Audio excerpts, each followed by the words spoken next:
to preserve the environment on the sea, we must understand what is the impact of each industry, but also the impact of together all the industries.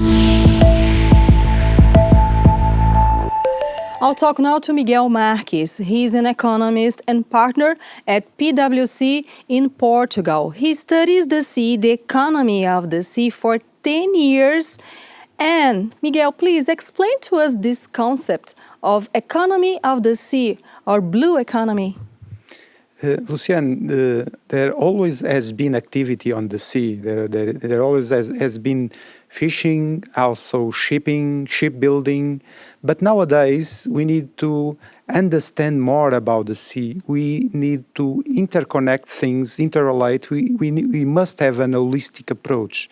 This is fundamental to not have more mistakes on the sea. To preserve the environment on the sea, we must understand what is the impact of each industry, but also the impact of together all the industries. So this concept has to do about links in between industries. For instance, if you make a decision of reducing the fishing fleet, the consequences are not only about less fish fished, it's also about less shipbuilding, it's also about less return to sea communities. So we must understand all the links if you want to have a better world in terms of environment, in terms of employment, and in terms of welfare to everyone. I've never heard about a study like that here in Americas. Do you think Europe is pioneering this kind of research? Yes, Europe is some kind leading the way in terms of understand, because Europe nowadays has the challenge of finding better job, more job, especially for the youth, and respecting the environment. So as the sea is such a vast and huge resource, why not to give value to the economy through the sea, through sea resources? So, and having that on mind, for the past 10 to 20 years, there has been some studies. Most of the studies are technological studies, are about biology, are about oceanography, but nowadays is the time of the social science. And one of the social science is the economy, that has to contribute positively to that this new approach to the sea be succeeded. What kind of companies or industries demand your work, your research? In this early stage of the concept, the priority has been led by governments, by the European Commission, by universities, but there are other companies, other conglomerates that have shipbuilding and also have shipping, that are also interested in understand these connections, also to understand where are the best opportunities. Do you feel some kind of prejudice in talking and exploring the economy of the seas, especially by the ecologists?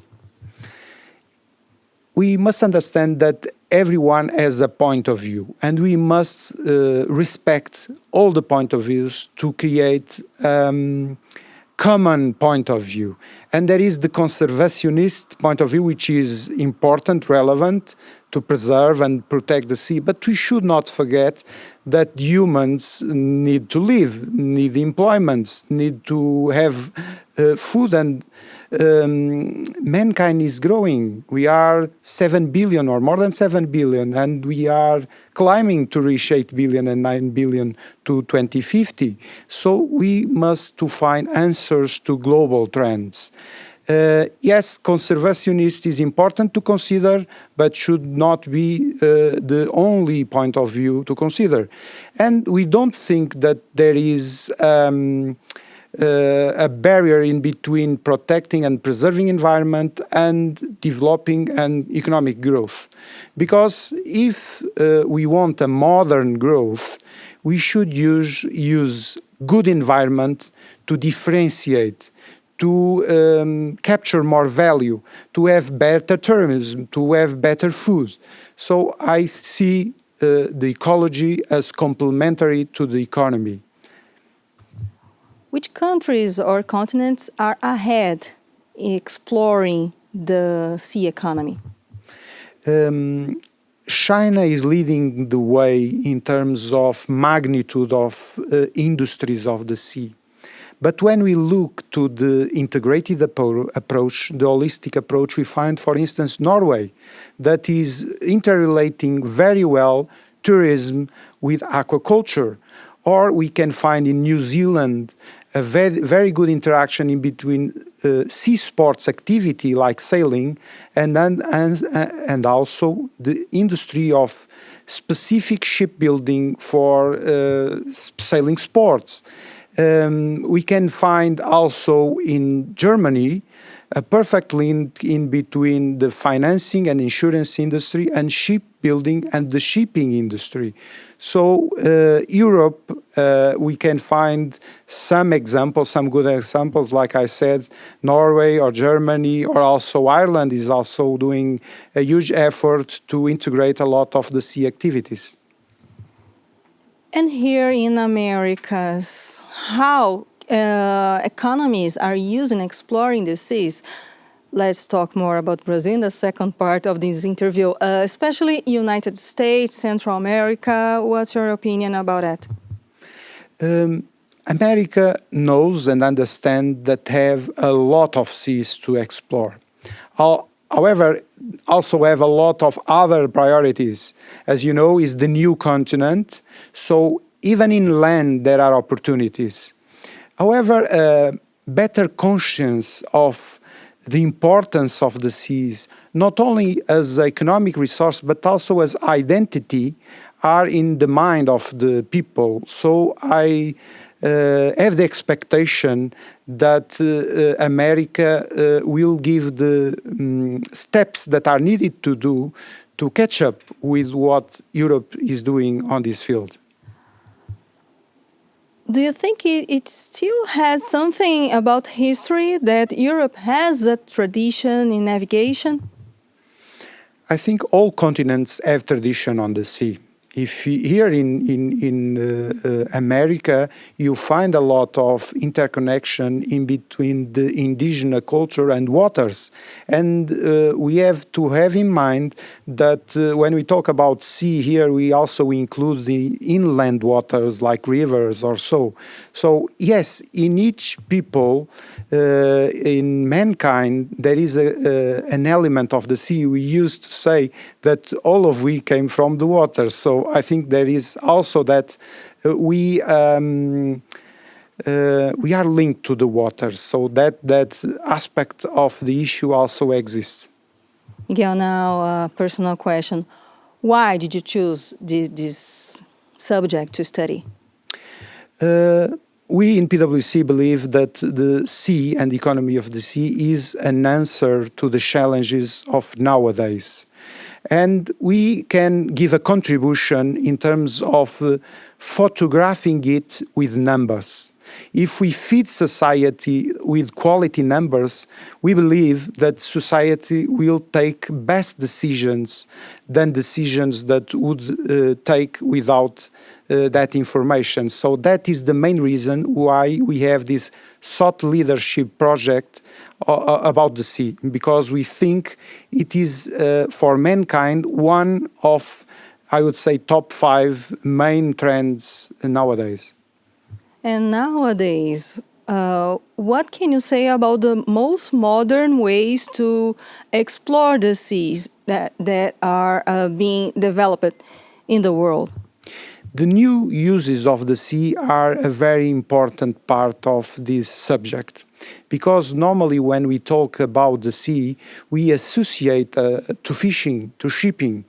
But the future of the sea comes, for instance, from the space, from the sky, because such a huge area needs to be monitored. And it's impossible to monitor it with vessels. You need satellite approach, you need the planes to do the monitoring. Also, you don't know a lot of what is underneath the waves. Only 5% of seabed was seen by a human eye.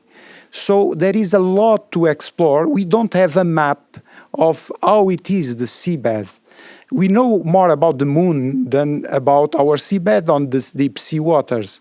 So we must study this issue if you want to progress a society. And what are your plans for this study? Which places would you like to visit? You are here in Brazil. You made a presentation here. What are your plans for this year? In Portugal, we base our Excellence Center for the Economy of the Sea, which is interconnected with all our offices in the world. So I'm here connected with PwC Brazil to try to share our experience about the economy of the sea, also to train people so that they can also help Brazil on this effort to develop through the sea. How can audience have access to your study? This thought leadership project was designed to be understood by anyone. It doesn't need to be a technician to understand what we write, and is full available on the internet on our PwC site about the economy of the sea. If you write economy of the sea PwC, you will find all our information of our studies. Miguel, thank you so much for joining us. You had a hard trip, 9 hours trip, made a presentation, and now is recording with us. Thank you so much. Thank you for the invitation. Luciane Miranda to Dukascopy TV.